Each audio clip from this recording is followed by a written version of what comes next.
광주시보다 먼저 트램 건설을 추진하고 있는 타 시도 상황은 어떨까요?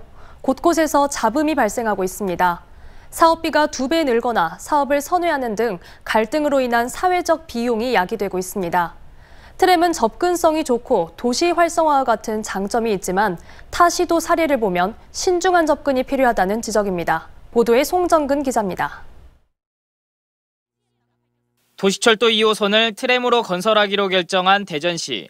정부의 예타 면제로 탄력을 받고 트램 본부까지 조직해 총력전을 펼쳤지만 대대적인 궤도 수정이 불가피해졌습니다. 우선 총 사업비가 국토부에서 승인된 7,500억 원보다 2배가 늘어난 1조 4,800억 원으로 증가됐습니다. 이렇게 되면서 기재부로부터 사업계획 적정성 재검토를 받게 됐고 내년 착공 예정이던 공사는 당초 계획보다 9개월 이상 늦어지게 됐습니다. 여기에다 트램의 운행 속도도 계획보다 느려지는 등 시민들의 혈세와 시간 모두 낭비될 위기에 놓였습니다. 우선적으로 사업비의 문제가 2배 가까이 는다고 하면 시민들은 한 7천억 조금 넘는 돈을 예상하다가 1조 4천억이라고 생각을 하고 또 그게 이제 국비도 포함되지만 시민 혈세가 있는 부분 아니겠어요? 트램을 추진하고 있는 부산시도 사정은 마찬가지입니다. 1.9km 구간의 사업비가 기존 470억 원에서 2배가량 증가하면서 총 사업비가 900억 원을 넘겼습니다.